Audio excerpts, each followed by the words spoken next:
During the Victorian era of the late 19th century, our growing country needed lumber, and plenty of it.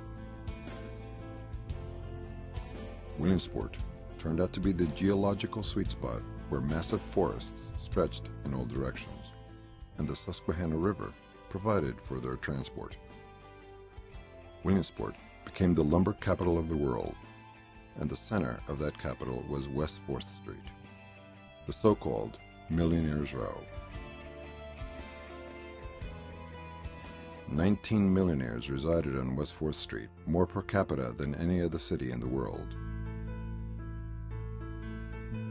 At 707 West 4th Street was the Rowley House.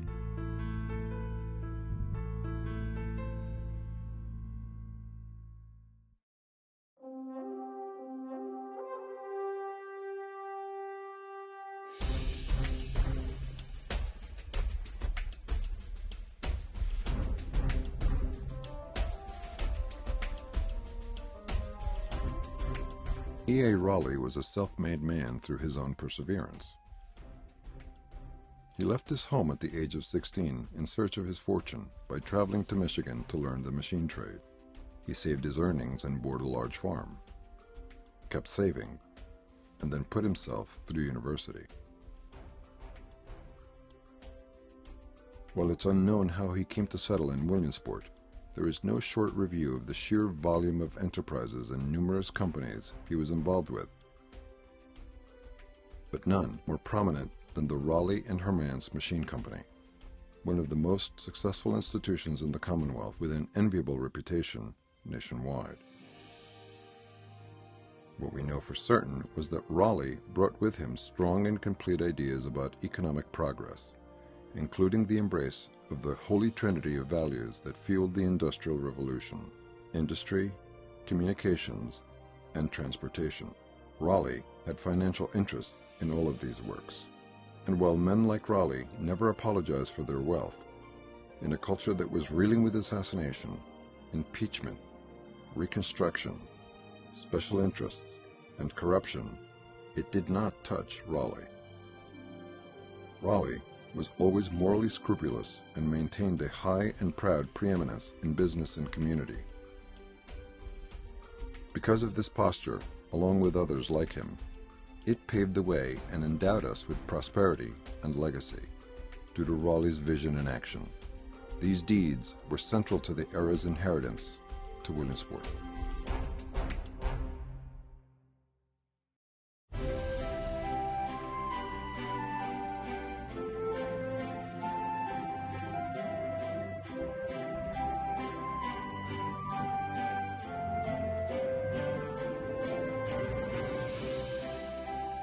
Williamsport's strength was founded on the logging industry in late 1840, but took a major step forward in 1847 when the first log boom was built.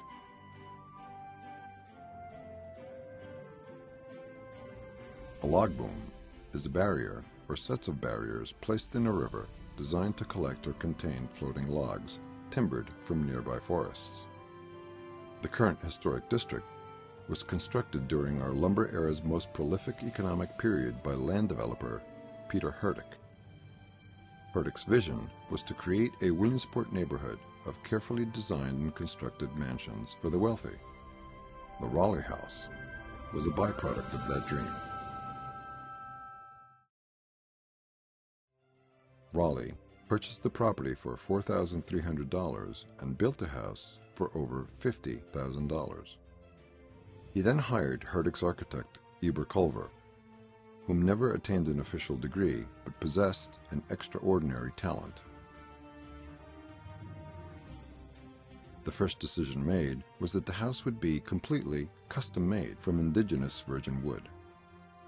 The style of the house would be Queen Anne, but would borrow from other sources. Some of the other styles in the district included Georgian, Second Empire, Italianate, Eastlake, and Romanesque. Amongst the chief features of the house are the vestibule, the staircase and drawing room fireplace, which were incidentally the only structures in the house made from mahogany, imported from Brazil. The brass electroliers, the vestibule chairs, the stained glass, and the glorious built-in closet and sideboard. The hardwood floors are patterned in each of the four corners of the ground floor rooms that not only created a unity of design that exemplified the Queen Anne style, but also showcased Culver's sharp attention to detail. The house was strategically positioned to follow the path of the sun to illuminate the profusion of stained glass windows throughout the day. The texture of the exterior features included overhangs, bay windows, balconies, topped with 7 gables and a slate roof that still exists today. Rowley spared no expense, including bringing in decorative plasterers from Italy. The Rowley House today is one of the best examples of Queen Anne architecture anywhere, and a trumpet for all great things about Williamsport and the people who live here.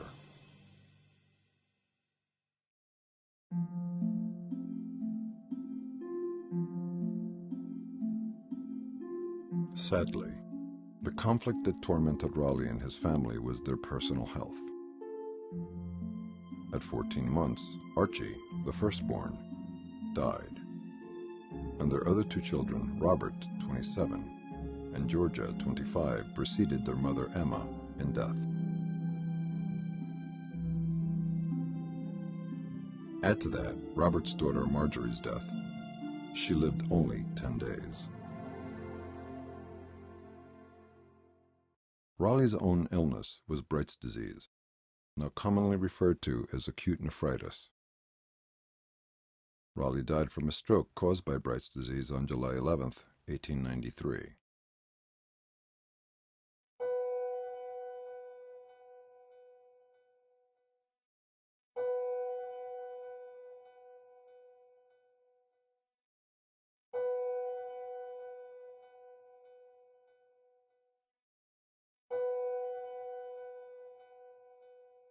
It was a Tuesday.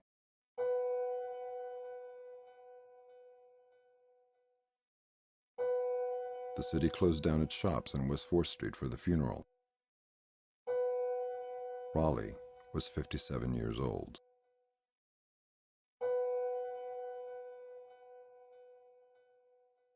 Some months before Rowley's death, the Panic of 1893 ruined the family fortune. Emma lived in the house for a few years, then passed away. The house was sold to the Rishel family, whom loved the house so much it did not change a thing, but add a bookcase in their 30 years there. Conversely, Emma was the light of his life. Strong, beautiful, and smart. And as far as we could tell, a perfect match. A partnership. A love affair. His equal. Then, like now, the wife of a powerful magnate extended an appreciable influence in community. Her dinners were a much sought-after invitation. After dinner, Rowley would slip away to the study to discuss opportunities, and Emma and guests would ascend a stairway to the 3rd floor ballroom.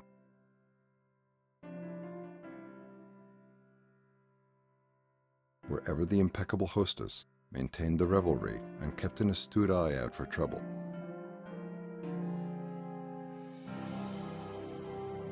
Social success rested on Emma as it did her husband.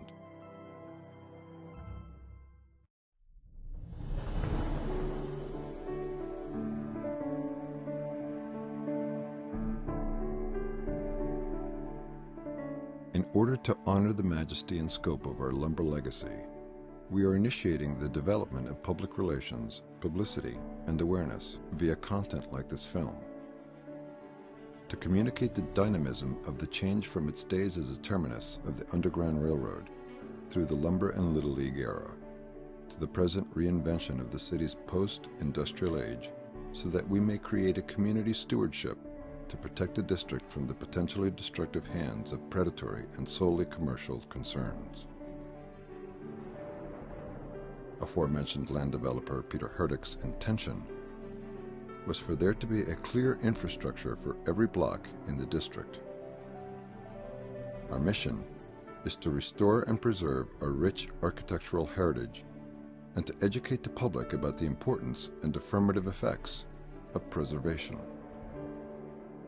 The Rowley House and the mansions on Millionaires' Row are silent sentinels of a glorious past that connects the present to our future and serves as a reminder to Williamsport's contribution of what was best in culture, architecture, and the embrace of progress and industry. When you consider American history, you must consider Williamsport and the men like Rowley that created moments to keep alive the legacy of a time when they were kings, and the blessing and the magic of a place called Williamsport.